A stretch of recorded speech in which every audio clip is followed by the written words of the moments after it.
Welcome to this small video about active filter design techniques.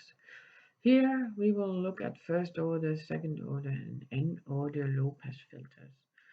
In video 1 it's about the background in order to understand the filter, and we will look especially at first order active filter. First I will try to get a laser pointer so you better can follow my pointing.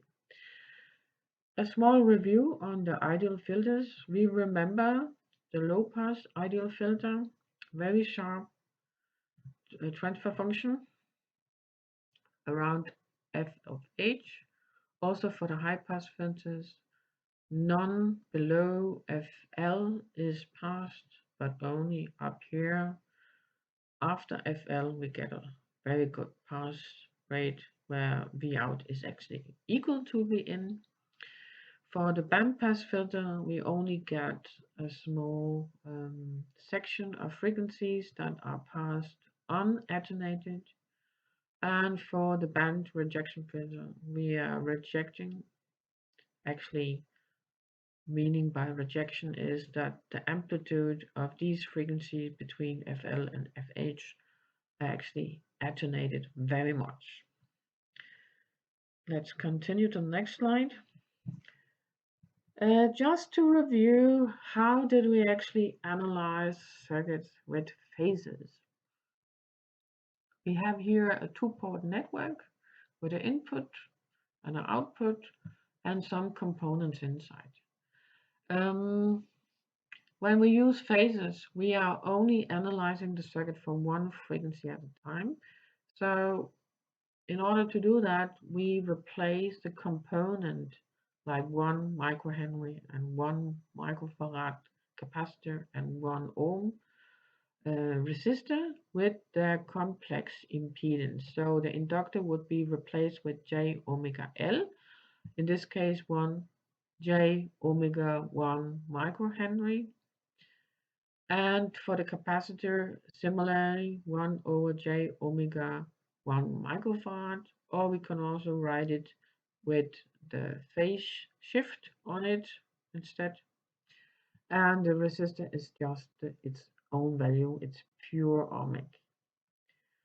Then when we are using the circuit, we have to consider that we have to turn the input signal, that is a time signal, into a phasor.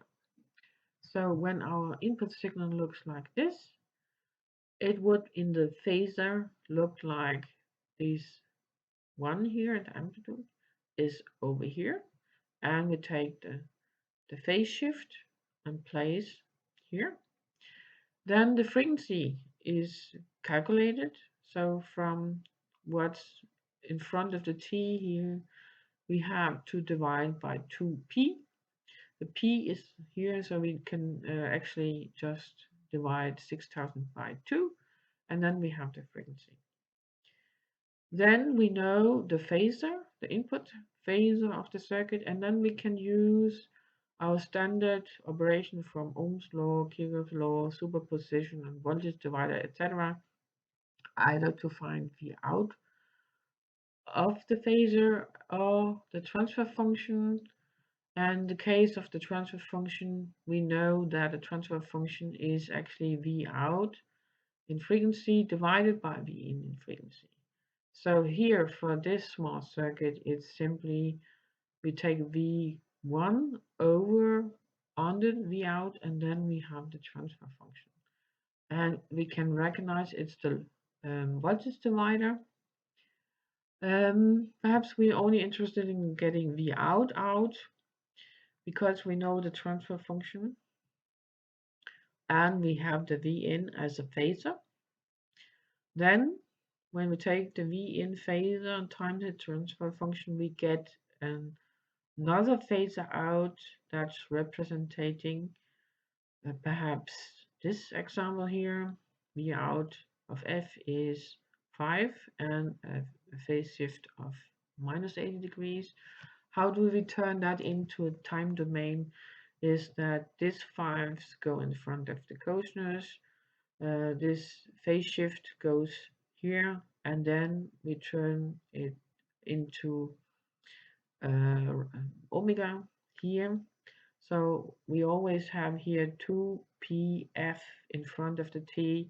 We have our frequency to be 3000, so p is here, so we have to times it with 2, so we get 6000. So this was a small review on how to analyze our circuit with phasors. The next is that how we actually do it when we have to operate in Laplace. It's quite similar. We remember that the transfer function of a circuit like this is, of course, still the output in Laplace divided by the input in Laplace. That's the transfer function. Also, we get an output expression from the transfer function times the input expression in Laplace. How we operate it is similar to the phasor. We replace the component values with Laplace impedance. So for an inductor, it would be instead of j omega L, we have here SL. For the capacitor, it's 1 over SC, and for the resistor is R. It's just pure ohmic. And then we actually can do the same thing. Analyze the circuit. But first we have to look at how to turn the time domain signal into a Laplace domain signal. And we use the Laplace transform table. And I have to remove this a bit so we can see it. Since we are operating with phasors, sine waves, I must say here, if we have a sine wave in, we would get this expression as the input. So what is inside the bracket here at A's place goes up here in the value and here. Similar when we have the cosinus action for our time domain, we get the input signal as an S over S2 plus what's inside the bracket here in front of the T goes here. Knowing V in then and the transfer function, we can then find V out. Otherwise, if we're interested to find the transfer function, we can use Ohm's law, Kirchhoff's law, superposition, what is divided, etc. to find an expression for the V out or the transfer function. So now we have perhaps V out as as an expression of with help of Laplace. So it looks like perhaps this or combination, perhaps added an exponential function to it, or 1 OS. But the trick is that the output we get from here, we have to turn back into the time domain by reversing the table. So we would break down the output signal, V out, up to smaller parts that we can recognize, and then we will add them together. So it may be a cosinus, it may be an exponential function added to it, and it can also be just a value. So when we have fractionized the output signal so that we can recognize what should we add together in order to get the overall time domain. So that was a very fast review of how we analyze a circuit with Laplace. So why are this necessary? If I can get my mouse to operate, yeah. Well, when we have to work with filters of higher order and active filters, it's very handy because we have to use filter books in order to find the optimum design. And then we actually have to work with Laplace transforms of the transfer function for the individual filter. So if we review the passive first order passive RC low pass filter. We can see again it's a two-port network. We have an input, we have an output, and we have the transfer function here. But instead of writing everything up in Laplace again, we can, when we have the phasor circuit, we can actually easily turn it into Laplace by that for pure sine waves, S is actually equal to j omega. So when we have the transfer function for a phasor analyzed circuit, we can easily transform that into Laplace by replacing j omega by s. So that's a good thing to know, that this is the step to do. And we can of course also reverse it and go into the phasor domain and then analyze description of a filter state in Laplace. But the reason why we do it is in filter books they want to describe these filters in a standard format, and they want to normalize it to one specific frequency so that we don't have the individual components values in the filter. They will like to normalize it to one specific frequency, and that's the corner frequency. So, and since all filters have corner frequencies, this is then easier to uh, place in lookup tables. So how do we normalize to the corner frequency, cutoff frequency, 3 dB frequency? Dear child has many names. It is simply that this S here is normalized to the cutoff frequency, and that's omega c 1 over RC. If we write it as FC, we have 2p compared to here. And since S can be replaced by j omega, and we have the cutoff frequency here, or the corner frequency, we then write 2pf instead of omega, and here we write omega c as this version, and beautifying it a bit with that we get 1 over 2p RC here. We can actually recognize that we have f over fc here, j over f over fc. And this is then called j omega, the big omega. This is the normalized frequency because you have the frequency here divided by the cutoff frequency.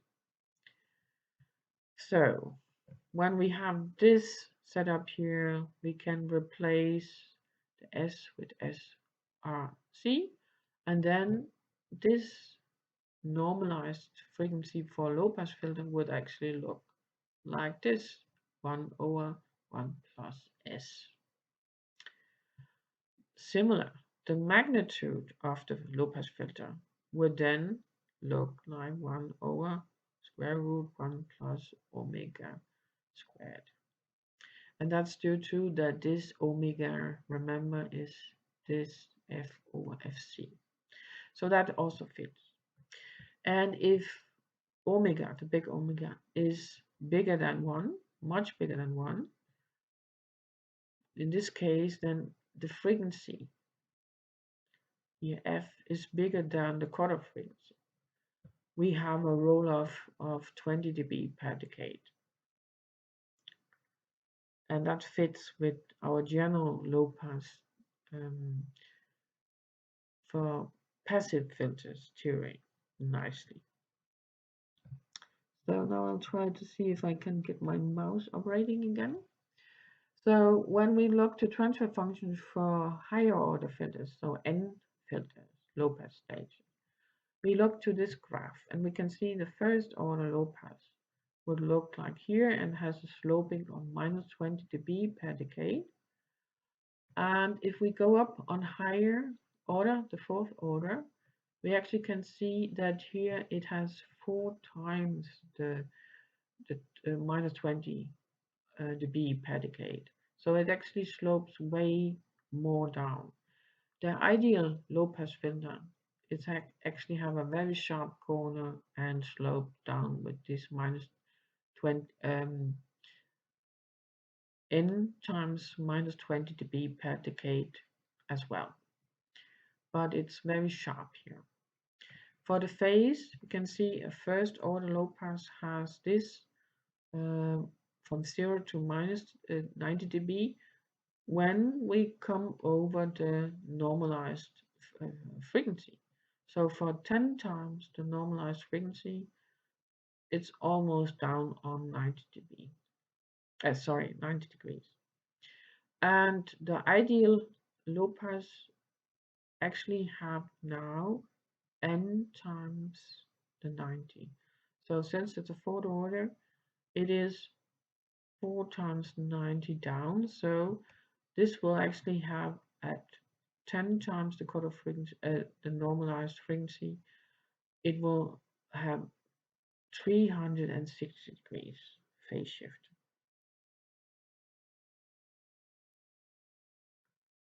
Oh, it's still teasing. So, how can we easily make these filters? Well, we have a passive low pass here, a low pass here, and a low pass here. So there's 4 of them because we have 4 energy storing elements. But due to that they interfere a bit at the corner frequency, I have to move the individual filters frequency to this one in order for the overall fourth order filter to have a cutoff frequency of 1 over 2p times RC.